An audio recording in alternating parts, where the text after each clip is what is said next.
نحمده ونستعينه ونستغفره ونؤمن به ونتوكل عليه ونعوذ بالله من شرور أنفسنا ومن سيئات أعمالنا من يهده الله فلا مضل له ومن يضلله فلا هادي له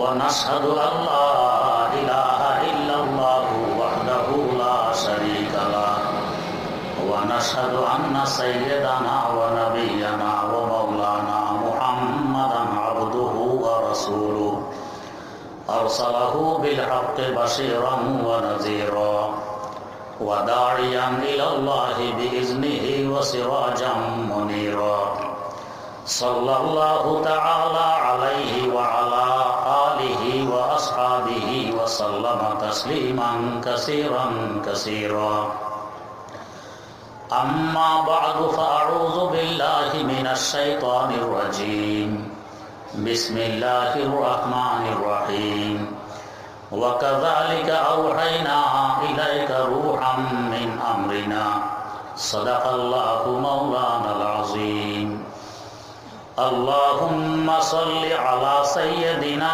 محمد وعلى آل سيدنا محمد كما صليت على سيدنا إبراهيم وعلى آل سيدنا إبراهيم إنك حميد مجيد اللهم بارك على سيدنا محمد وعلى آل سيدنا محمد كما باركت على سيدنا إبراهيم وعلى آل سيدنا إبراهيم إنك حميد مجيد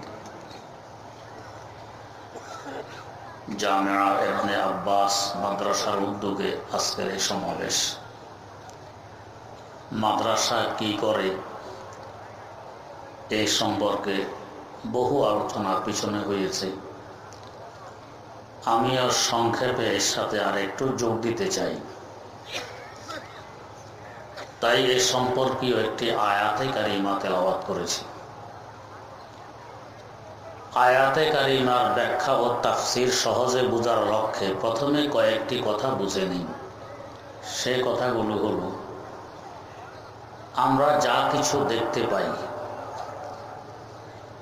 সকল কিছুকে আমরা দু প্রকার মনে করে থাকি। এক প্রকারকে মনে করি জীব, যেমন আমরা মানুষ, আমরা জীব। হাঁস, মুরগি, গরু, ছাগল এগুলো জীব।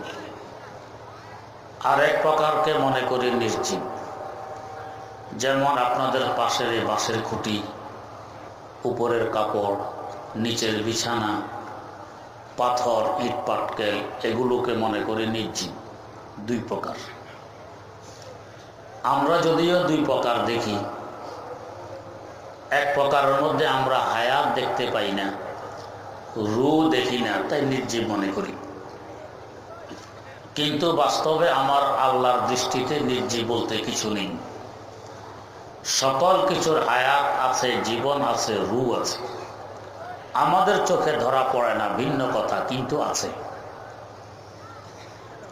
কি প্রমাণ, কি দলিল? আল্লাহ পাক বলেন, ওয়া ইন মিন শাইইন ইল্লা ইউসাব্বিহু বিহামদিহি ওয়ালাকিন লা তাফকাহুনা তাসবিহাহুম। এমন কোনো বস্তু নেই যে আমার আল্লাহর প্রশংসা সহকারে তাসবিহতে রত না আছে, তবে তোমরা এদের তসবিহ বোঝো না। ওদের তসবিহ বোঝাতে পরের কথা। আমাদের স্বজাতি, এক দেশের বাসিন্দা, সকলের কথা কি আমরা বুঝি? চিটাগাঙ্গের কোনো বাসিন্দা যদি আমাদের সাথে কথা বলে, 10 আনি 12 আনি হয়তো বুঝি। ওনারা কথা বলা আরম্ভ করলে এখন 10 আনি 12 আনি আর বুঝি না। একই দেশের বাসিন্দা, আমরাও মানুষ, ওনারাও মানুষ, ওনাদের ভাষা আমরা বুঝি না। অন্যান্য মাখলুকের ভাষা কি বুঝবো? তো সকলের ভাষা আছে, আমরা বুঝি না। যেমন হাদিস শরীফে তিতর পাখির তসবির কথা উল্লেখ আছে। এদের তসবি হইল কামা তাদিনু তুদানু, যেমন করবে তেমন ভুগবে। ফেরেশতাদের তসবির কথা হাদিসে আছে। তাদের তসবি হলো সুবহানা মান যায়্যানার রিজালা বিল্লুহা ওয়ান নিসাআ বিযাওয়াইব। আমরা পবিত্রতা বর্ণনা করছি ওই মহান সত্তার, যিনি পুরুষ দিগকে সুন্দর করেছেন, সাজিয়েছেন দাড়ি দিয়ে, আর নারীদেরকে সুন্দর করেছেন লম্বা লম্বা চুল দিয়ে। ফেরেশতাদের তসবি তা আমরা বুঝি না, ভিন্ন কথা, কিন্তু এরা তসবিতে রত। যদি হায়াত না থাকতো, জীবন না থাকতো, রূহ না থাকতো, তাসবিহ পড়ে কি করে? এই কথাটি পরিষ্কারভাবে বোঝানোর লক্ষ্যে আল্লামা জালালউদ্দিন রুমি রহমতুল্লাহ আলাইহি মসনবী শরীফে 4টি দৃষ্টান্ত তুলে ধরলেন। কোন দৃষ্টান্ত কোরআন থেকে গৃহীত, কোন দৃষ্টান্ত হাদিস থেকে সংগৃহীত। একটি দৃষ্টান্ত, গরনা বুদে চশমা দিল হান্না নারা কায়বা দিদে হিজরে আফরজানারা। মদিনার মসজিদের মেহরাবের বাম পার্শ্বে একটি মরা খেজুর গাছের খুঁটি। এই খুঁটির সাথে হেলান দিয়ে রাসূল আকরাম সাল্লাল্লাহু আলাইহি ওয়াসাল্লাম খুতবা দিতেন, ওয়াজ করতেন। বুখারী শরীফে হাদিস আছে, একজন মহিলার কৃত দাস কিংবা তার মিস্ত্রির মাধ্যমে 3 সিঁড়ি বিশিষ্ট কাঠের মিম্বর প্রস্তুত হয়ে যখন মসজিদে আসে, রাসূলুল্লাহ সাল্লাল্লাহু আলাইহি ওয়াসাল্লাম ওই মৃত খেজুর গাছের খুঁটি ছেড়ে মিম্বরে চলে আসলেন। খুঁটি তার বিরহ যন্ত্রণা সইতে পারল না, কান্না আরম্ভ করে দিল। কেমন কান্না? ইবনে মাজাহ শরীফে আছে, এত জোরসোরে কাঁদতেছিল যে মসজিদের মুসল্লিরা পর্যন্ত তার কান্না শুনতে পাচ্ছিল। আমাদের দৃষ্টিতে খুঁটিটি মরা, হায়াত নেই, জীবন নেই, রূহ নেই। যদি নাই থাকতো, সে দোজাহানের বাদশার বিচ্ছেদ কি করে বুঝলো, কি করে কানলো? বোঝা গেছে তারও হায়াত আছে, আমরা বুঝি না। দ্বিতীয় দৃষ্টান্ত দিলেন, গরনা বুদে নীলে রা আনোরে দিদে আসছে কাফের রাজে মোমেন মি গুজিদ, আসছে কাফের রাজে মোমেন মি গুজিদ। আমরা দেখি পানির হায়াত নেই, জীবন নেই, যদিও তার অপর নাম জীবন। সে দেখে না, শোনে না, বুঝে না। যদি তাই হতো, সাইয়্যিদানা হযরত মূসা আলা নবিয়্যিনা ওয়া আলাইহিস সালাতু ওয়াস সালাম ফেরাউনের জুলুম অত্যাচার থেকে বনি ইসরাইলকে উদ্ধার করার লক্ষ্যে লোহিত সাগর পাড়ি দিলেন। সাগরের পানি দুই দিকে ওয়ালের ন্যায় সোজা হয়ে দাঁড়িয়ে গেল। রাস্তার ব্যবস্থা হয়ে গেল, আল্লাহর নবী নিরাপদে অপর প্রান্তে পৌঁছে গেলেন। পক্ষান্তরে আল্লাহর দুশমন ফেরাউন যখন রাস্তায় এসেছে, পানি দেখলো এই তো সুবর্ণ সুযোগ আল্লাহর দুশমনকে ধরার। দুই দিকের পানি মিশে গেল, ফেরাউন ডুবে ধ্বংস হয়ে গেল। যদি পানির চক্ষু না থাকতো, হায়াত না থাকতো, রূহ না থাকতো, চিনল কিভাবে যে ইনি আল্লাহর পয়গম্বর কালিমুল্লাহ, এ আল্লাহর দুশমন আদুউল্লাহ? বোঝা গেছে পানিরও রূহ আছে, জীবন আছে।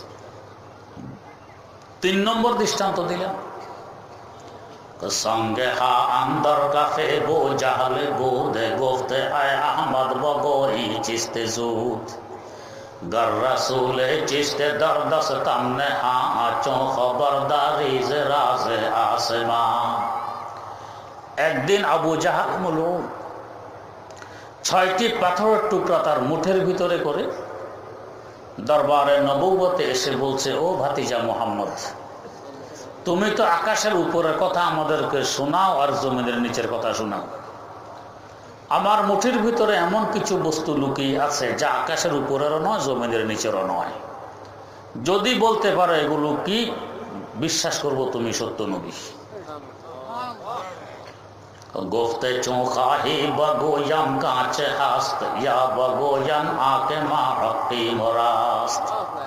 রাসূল আকরাম সাল্লাল্লাহু আলাইহি ওয়াসাল্লাম বললেন, চাচা আমি বলবো আপনার মুঠের ভিতরে কি আছে, না মুঠের ভিতরে বস্তু নিজে বলে দিবে সে কি? আমি বললে বিশ্বাস করবেন আমি সত্য নবী, আপনার মুঠির ভিতরের বস্তু যদি সাক্ষী দিয়ে দেয় আমি সত্য নবী, তাহলে গফতে বু জাহালি দুগান্না দের তরাস্তে গফতে আরে হকা জাকা দের তরাস্ত। আবু জাহাল বলে, বাতিজা তোমার তো বাকশক্তি আছে, কথা বলতে পারো, আমার মুঠির ভিতরে এমন বস্তু লুকিয়ে আছে যার বাকশক্তি নেই, কথা বলতে পারে না, সে কি করে বলবে? ওরা কি, তারা কি করে সাক্ষী দিবে? তুমি কে? আমাদের মুখের ভিতরে একটি গোশতের টুকরা নাড়া দিলে আওয়াজ বের হয়, এই টুকরার কি নাম? জিহ্বা। তো যে আল্লাহ একটি গোশতের টুকরায় কথা বলার শক্তি দিতে পারলেন, ও আল্লাহ পাথরের টুকরায় কথা বলার শক্তি দিতে পারেন না? দুজনের মধ্যে কথা চলছে, এর মধ্যে আবু জাহাল দেখতেছে তার মুঠির ভিতরে পাথরগুলো নড়া আরম্ভ করে দিয়েছে। আতঙ্কিত, মুঠির ভিতরে পাথর একা একা নড়ে,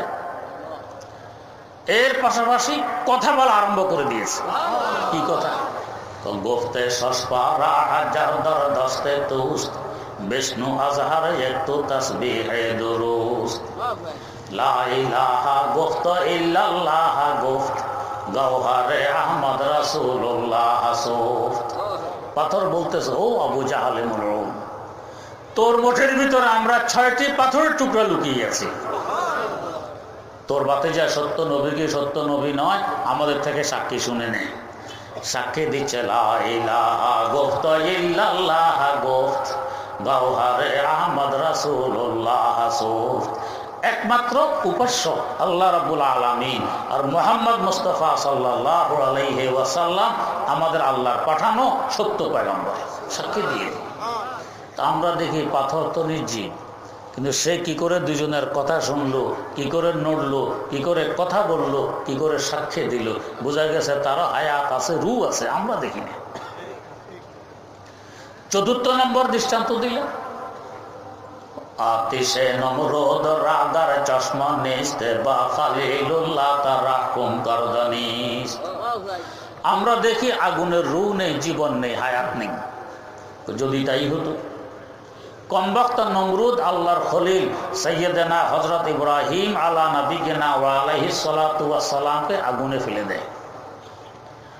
আগুন তার একটি পশম পর্যন্ত জ্বালাইছিল না, কেন জ্বালায় না?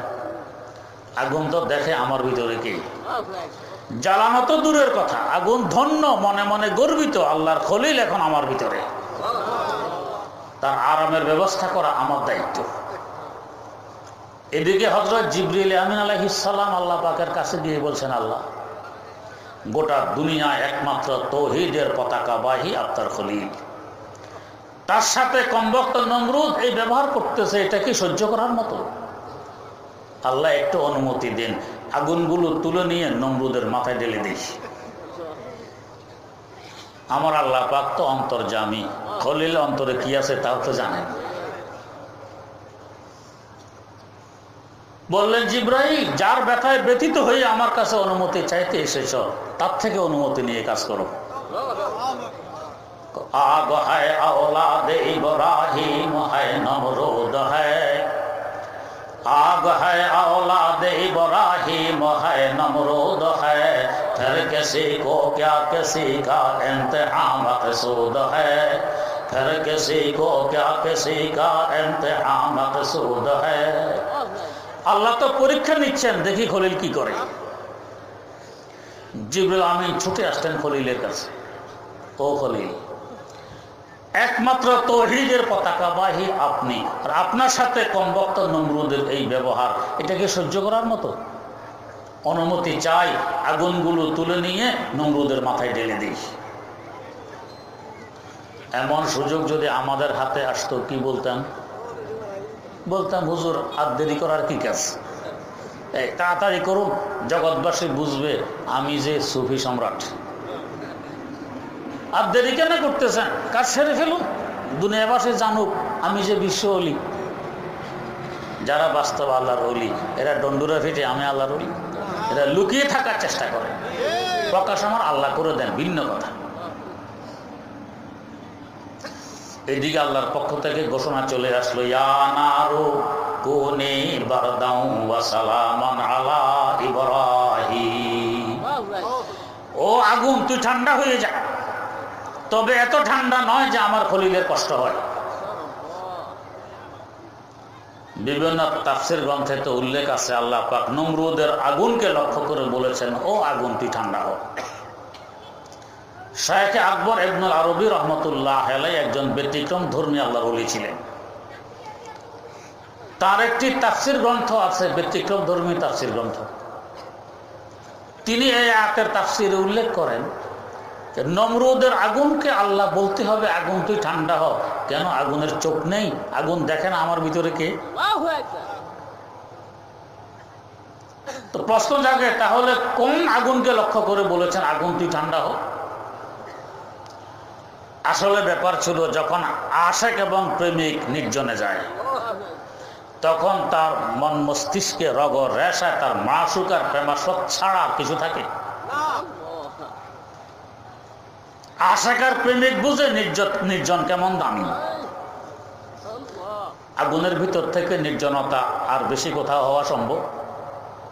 আপনি অন্ধকার থেকে অন্ধকার কুঠুরিতে ঢুকলেও সেখানে মশা মাছি হইলেও তো আছে, পুরা নির্জনতা হয় না।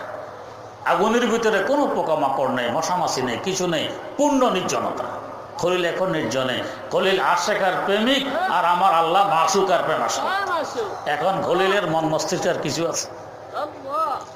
আমাদের কুমিল্লার উজানির কুতবে ওয়াক্ত হযরত কারি ইব্রাহিম রহমতুল্লাহ আলাইহি, লাকসাম থানার পশ্চিম পাশে একটি বিশাল দিঘি, সাগরের ন্যায়, নাগেশ্বর দিঘি। দিঘির পূর্ব পাড় পাহাড়ের ন্যায় উঁচা, অগোর জঙ্গল। দিনের বেলায় মানুষ এখানে ভয়ে আসে না, এখনো জঙ্গলে ভরা। কুতবে ওয়াক্ত কারি ইব্রাহিম রহমতুল্লাহ আলাইহি রাতকে রাতে জঙ্গলে কাটাই দিতেন। একদিন জিজ্ঞেস করা হইল, হুজুর, যেখানে দিনের বেলায় মানুষ ভয় আসে না, আর আপনি অন্ধকার রাত জঙ্গলের ভিতরে একা একা কাটান, ভয়ভীতি নেই? বাস্তব তো হলো, যার অন্তরে আমার আল্লাহর ভয় আছে তাকে দুনিয়ার সকল মাখলুক ভয় পায়। কাহারকে তোর সাদ আজরাক তাকবা গজিদ তোর সাদ আজবাই জিন্নায়ে